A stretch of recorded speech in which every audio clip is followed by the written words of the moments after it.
Hello, I'm Susan Arsenault and welcome to Real Estate Today. Today I'd like to make a little bit of an announcement.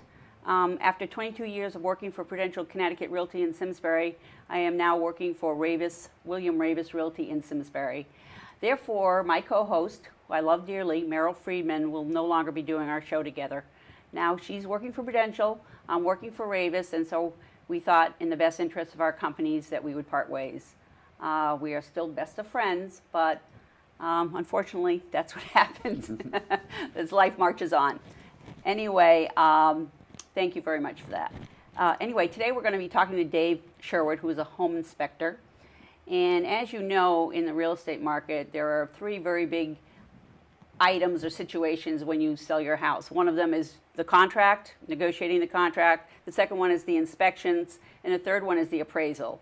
So today we're going to talk about the inspections, how to improve your inspections and make that part of the contract work better for you. So good morning, David. Thank you very much for being with us. Thank you. It's a pleasure. Thank you. Could you tell me a little bit about Sherwood Inspections and your company? Sure. I've been doing home inspections for just about 30 years now. And over the years, built up the company. We now have 9 inspectors. We cover Western Massachusetts, all the way over to Worcester, and pretty much all of Connecticut. We do home inspections, we do pest inspections, or what they call wood-destroying insect inspections, and then we do a lot of environmental testing, such as radon, mold, lead, asbestos, and I also do a lot of teaching for first home buyers, and homeowners alike. So we pretty much run the gamut as far as the inspection process and the education process that goes with it. What do you mean by teaching a new homeowner or a potential homeowner? Good question. Well, there's a couple of ways that we do that. Oftentimes there are first-time home buyer seminars, and so we'll reach out to them in doing that. They can go to our website, and on our website there are educational series that we provide on there, and so they can get some education that way as well. And sometimes people just hire us as a consultant to come out and educate them as they're in the looking stages, to be able to prioritize what's important from a maintenance and home care standpoint, which is really very important. It's important that they get their head wrapped around that so they know what they're in for. Do they really want a large house, old house, new house, and what are the pros and cons around that? So your video, your online video covers most of those things? Yes. And so they can click on and they could watch something about buying a home and what to look for? That's correct. Wow, that's pretty interesting. Yeah. That's really good. What's your website? SherwoodInspection.com. Okay, great. What's the difference between an inspector and a contractor? Big difference. There are two different ways of looking at things. What an inspector will do is they have the education of what things look like well after they're built, the performance over time, and that's a different way of evaluating it. Okay. A contractor comes in looking at it saying, okay, how can I construct this? How can I do this? And what will it look like when it's new, when it's newly finished? That's a whole lot different than our long-term performance evaluation. And that's why you can't really mix the two of them. Because lots of times people will say, well, I have a friend who's a contractor, and I'm going to ask him to do the inspection. And, Yes. you know, I always say I don't think that's a good idea. But Yes. So you've given me a little bit of ammunition of what the big differences Well, are. that, and also in the state of Connecticut, when a contractor or a person comes in who is evaluating a home and they're going to evaluate 2 or more components of the home, they must be a licensed home inspector. So that is a criteria now that people will need to be aware of. All right. Give me 2 or 3 components. What are they? Like a furnace? Is that a component? A roof is a component. Okay. A heating system, whether it's a furnace or boiler, is a component. Your structure is a component. Plumbing, electrical, those are all components. Okay. As I said earlier, the inspections have caused problems in real estate transactions.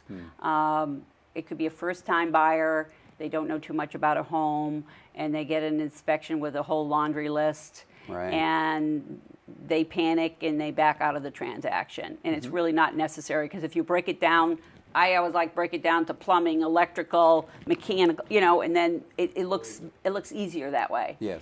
All right, so what things could you do to make this process for the real estate agents easier? I mean, they talk about having inspectors come and inspect the house before they put it on the market. Right. What do you think of that idea? Well, first, let's break down the process. Okay. Because there are three components to the process. First is preparation of the buyer. Second is preparation of the seller. And the third is the home itself and its preparation. Okay. If the realtors or the client were to come to us to get educated on how to prepare the buyers for the home inspection process, what can they expect? What should they be looking for in the home inspector? What should they be expecting for the house? They're looking for an 1800s house.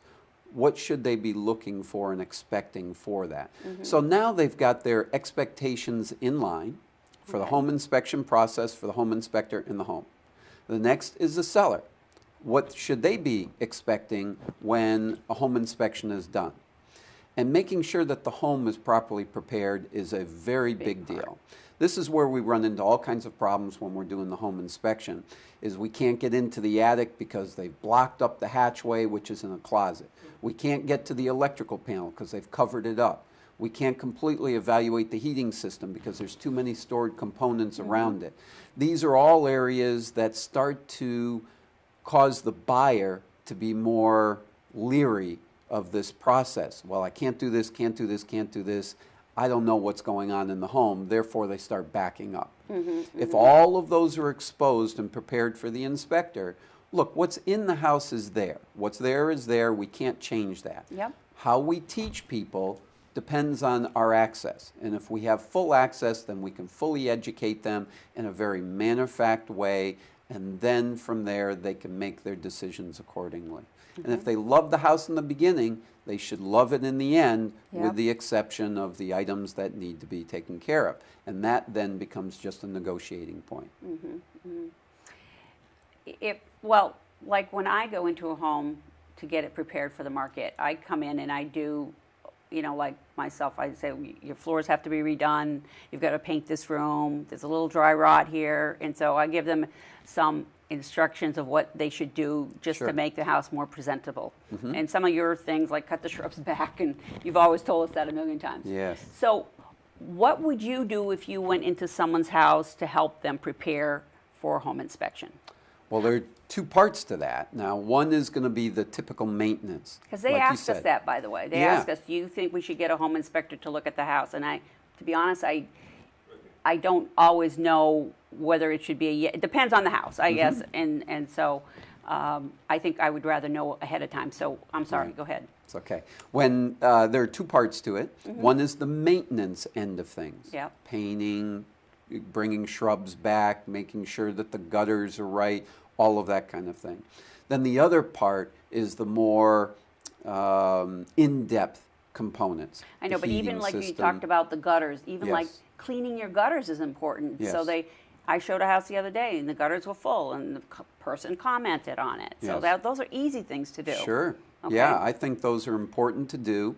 And you could do one of two things. You could either have the inspector come through and just do a maintenance kind of check and have them upgrade those things. Yep. Or you can have a full in-depth inspection done, and when that's done, then the seller has two things in their favor. Number one, they're in full control now. Yeah. They can disclose everything and they can decide they're not going to do a thing, or they're going to do a few of them, but not all. Okay. Let's face it, if a good inspector comes in on the buyer's side, they're going to find everything anyways. So there's no sense in saying, well, I'm going to wait till it's found to see if they pick it up.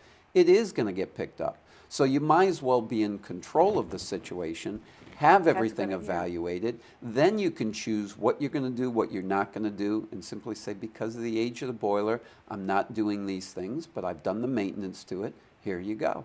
And now they're in control and it doesn't become a surprise, because to a buyer, oftentimes they don't know what's a new boiler and what's not. And so